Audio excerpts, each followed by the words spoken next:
Жаңы жыл түнү Кыргызстанда 261 ымыркай төрөлдү.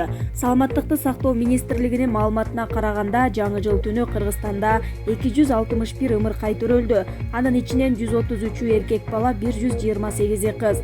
Бишкек шаарында 67 эне көз жарда, 1 эгиз балдар төрөлдү. Жарык дүйнөгө келген балдардын 34 эркек, 34 кыз. Министрлик кабарлагандай, өлкө боюнча 3 эгиз төрөлдү. Алар Бишкектеги эне баланы коргоо боюнча улуттук борбордо, Ош шаарында жана Ысык-Көл областында жарык дүйнөгө келишти. Эң көп төрөт Жалал Абад областында болуп, 80 наристе төрөлдү. Майрамдан кийин Ала тоо аянтынан 3 тонна таштанды чыгарылды. Бишкекте Ала тоо аянтында жаңы жылдык майрамдан кийин 3 тонна таштанды чыгарылды. Бул тууралуу тазалык ишканасы билдирди. Мекеменин маалыматы боюнча, аянтты тазалоо иштерине 60 кызматкер жана 5 атайын техника тартылды. Таштанды үчүн борбордук аянтка 30 контейнер коюлган. Негизги майрамдык иш-чара Ала тоо аянтында өтүп, эстрада ырчыларынын концерти болду. Ал аяктаганча тез жардам жана өрткө каршы кызмат турду. Ал эми жаңы жыл түнү Бишкекте коомдук тартипти 2000ден ашуун милиция кызматкерлери көзөмөлдөдү.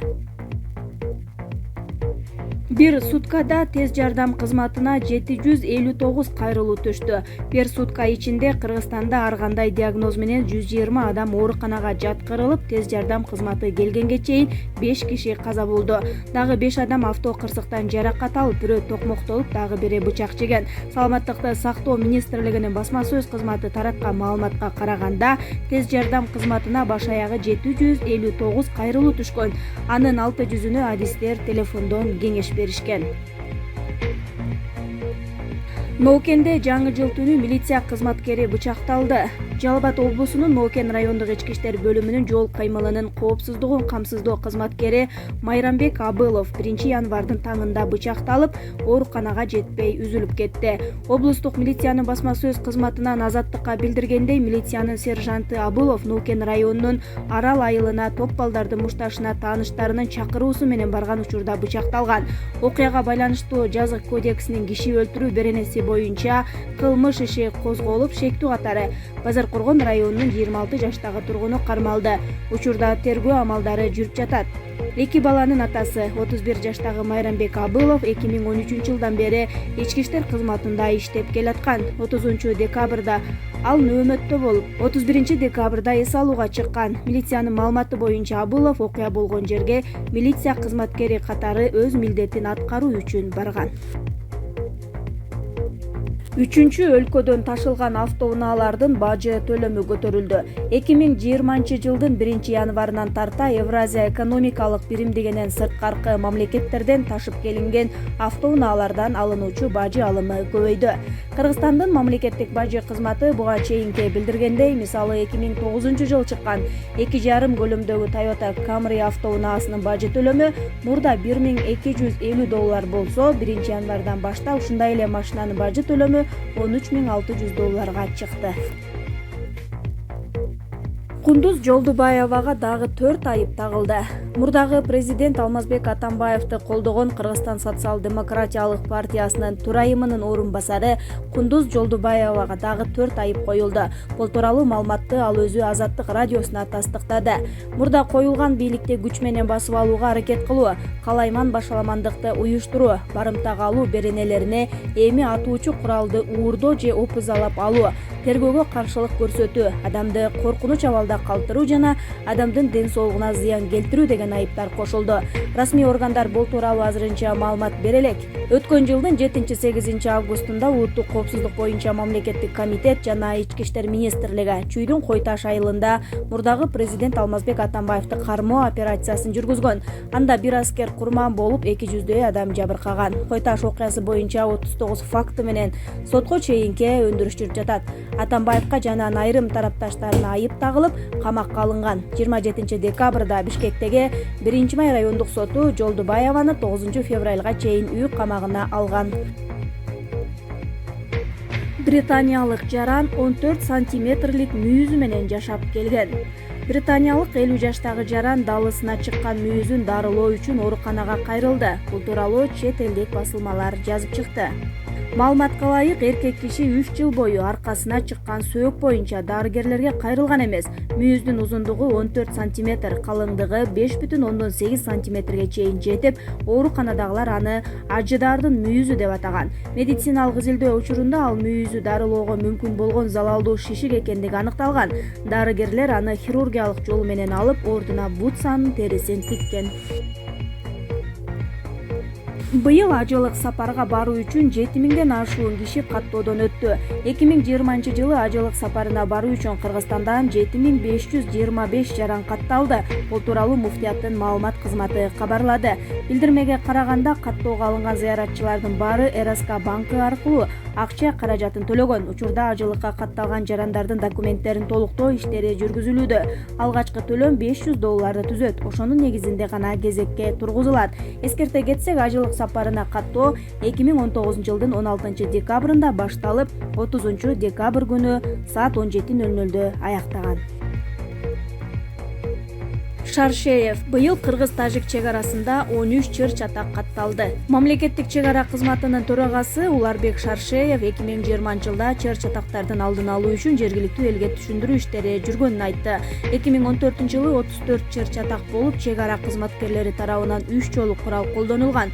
Ал эми 2019 жылы 3 эсе аз араздашуу катталып, 3 жолу курал колдонулса, анын 2 жергиликтүү калк тарабынан болгон фактылар. Бул тууралуу Уларбек Шаршеев Спутник Кыргызстан радиосуна ачык кеп программасында маек куруп жатып билдирди. Анын айтымында, Кыргыз Республикасынын жалпы чек арасынын узундугу 4700 чакырымдан ашык. Кыргыз-казак чек арасы 1257 чакырым, Кыргыз-Кытай 1084, Кыргыз-Тажик 970 жана Кыргыз-Өзбек чек арасы 1388ден ашык чакырымды түзөт.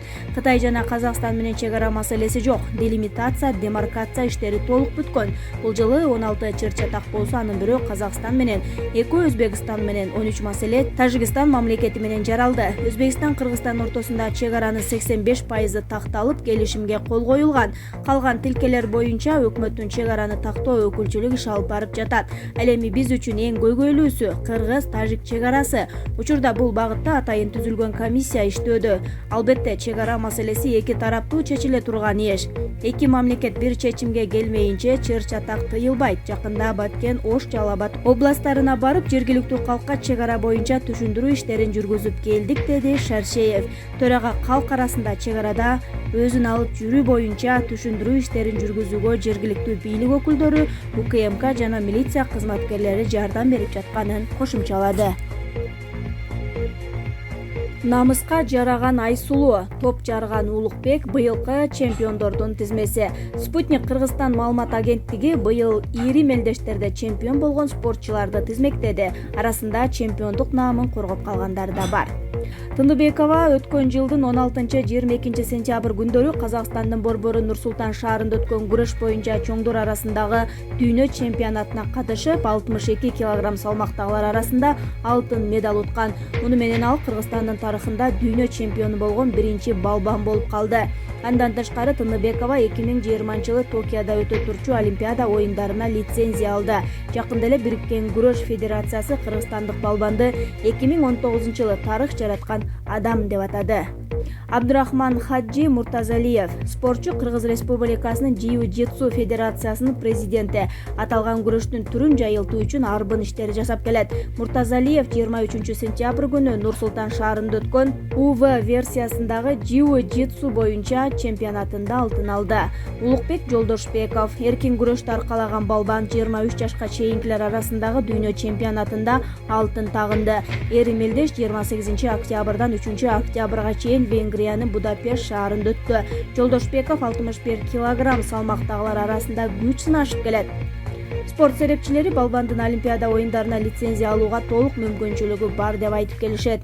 Өзүр Жусупбеков быйыл Кытайдын Сиан шаарында өткөн чоңдор арасындагы Азия чемпионатында бир гана спортчу биринчи орунду ала алды. Алтын медалды Өзүр Жусупбеков тагынган. Муну менен Кыргызстан эгемендик алгандан бери аталган мелдештен 22 алтын медалга ээ болду.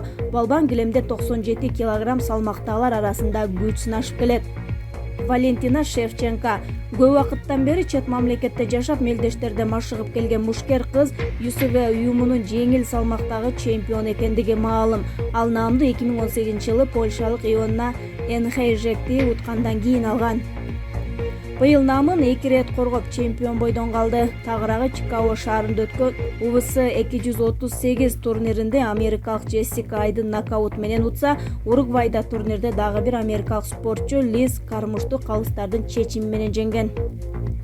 Авазбек Аманбеков кикбоксчу быйыл дүйнө чемпионатын 2 жолу утту. Октябрда Босния жана Герцеговинанын Сараево шаарында лоу кик чемпионатында, ноябрдын аягында Туркиядагы фул контакт биринчилигинде 1-орунду алды. Авазбеков биринчи жолу дүйнө чемпионатын 2013-жылы уткан.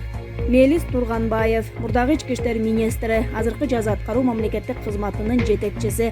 Мелис Турганбаев ушул күнгө чейин килем бетинде күч сынашып келет. Ал 11-октябрда Грузияда өткөн ардагерлер арасындагы эркин күрөш боюнча дүйнө чемпионатында чемпион болду. Турганбаев буга чейин 2 рет коло медаль алган. Эржан Тургунбеков менен Акжол Сулайман уулу. Тургунбеков быйыл профессионалдык бокс боюнча Евразия чемпиону болду. Албетте мындан тышкары дагы чемпион болгон спортчуларыбыз арбын. Жогоруда белгилеп өткөндөй, тизмеге ири чемпионаттан уткандарды гана киргизгенге аракет кылышкан. Себеби ал мелдештер мамлекеттин катышкан санына, эрежелерине, түрлөрүнө карап айырмаланып турары маалым. Татар диаспорасына берилген унааны Раиса Атамбаева минип алганбы? Татарстан Республикасынын президенти Рустам Минниханов мурдагы президент Алмазбек Атамбаевдин жубайына унаа белек кылды. Бул маалыматты КСДП партиясы жарыялады. Унааны Раиса Атамбаевага берилип жаткандыгын Апрель телеканалы да тарткан. Маалыматка ылайык, Минниханов Раиса Атамбаеванын коомдук транспорт менен жүргөн сүрөтүн социалдык түйүндөр аркылуу көрүп, унаа жана айдоочуну дагы бекитип, ага айлык чектеп берген. Ал эми бул маалыматты Раиса Атамбаева өзү да ырастаган. Раиса Атамбаева Рустам Миннихановдун адамгерчиликтүү мамилесине, колдоосуна чын жүрөктөн ыраазычылык билдирди. Ал ошондой эле элдин колдоосу ага күч-кубат жана жаркын келечек ишеним берип жатканын белгиледи деп айтылат маалыматта. Көп өтпөй эле Татарстандын президенти Рустам Минниханов Алмазбек Атамбаевдин жубайы Раиса Атамбаева унаа белек кылып, айдоочуда жалдап берген деген маалыматты Татарстан президентинин басма сөз кызматы четке какты.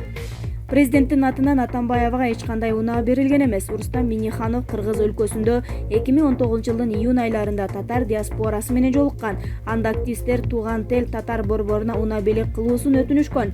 2019-жылы бул уюм 30 жылдыгын белгилеген эске алып, Минниханов муну колдогон. Бул сураныч Дүйнөлүк татар конгрессинин алкагындагы атайын фондко жөнөтүлүп кабыл алынган. Фонд унаа сатып берип диаспорага тапшырган деп айтылат маалыматта.